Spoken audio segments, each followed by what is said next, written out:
একটানা বৃষ্টিতে দেখো পুরো জলে ভেসে গেছে। দেখো আমার বিল্লু রানীদের খাবারের থালাগুলো ভাসছে।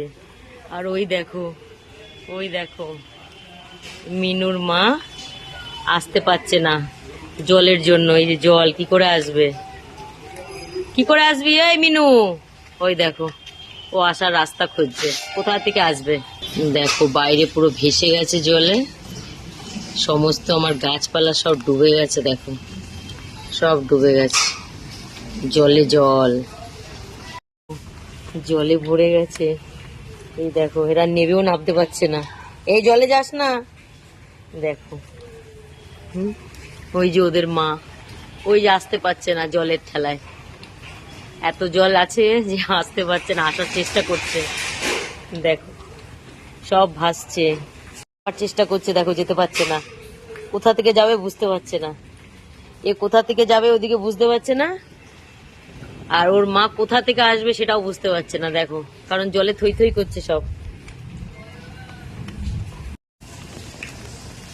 বেশিক্ষণের না, এই বিকেলের বৃষ্টিতে এত জল হয়ে গেছে। এমন না যে সারা দিন বৃষ্টি হয়েছে, 5টা থেকে বৃষ্টি হয়েছে, এখন মানে 7টা 7:30, এখনো মানে হবে আরো। মেঘ গুড় গুড় করছে। দেখো এই তোরা কোথায় বেরোচ্ছিস? ঢুকে পড়, জলের মধ্যে পড়ার ইচ্ছা আছে? পাশে জল বলে এখানে দেখো বন্ধ দরজার মধ্যে এসে এখানে আটকে রয়েছে। দেখো ওর বাচ্চাগুলো যেখানে দেখছে।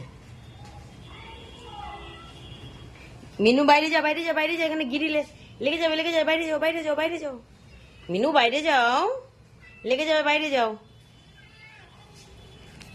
ওর মা বাইরে থেকে এসে ওখানে আটকে আছে, তো ওর বাচ্চা দেখো আবার নেটের এপাশ দিয়ে গিয়ে উঠেছে ওর মাকে দেখার জন্য। বাইরে যেহেতু জল, সেহেতু ওর মা ওপার থেকে এই পাশে গেটে আসতে পারছে না। আর আমাদের এই গেটটা সবসময়তেই বন্ধ থাকে, এটা খোলা যায় না। ও এখান দিয়ে ঢুকবে বলে এখান দিয়ে চলে এসছে, কিন্তু এখান দিয়ে তো ঢোকা যাবে না। আর যে গেট দিয়ে ঢোকা যাবে সেই গেটের কাছে প্রচুর পরিমাণে জল, ও যেতেও পারবে না, চলে গেছে। মিনু আয়, মিনু আয়। হায় হায় সব জলের ভেতর থেকে আসছে। মিনু আয়,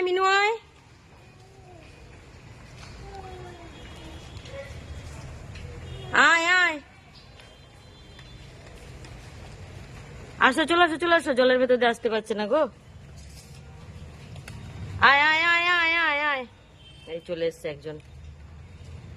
আয়, এই আরেকজন আসছে। চলে আসো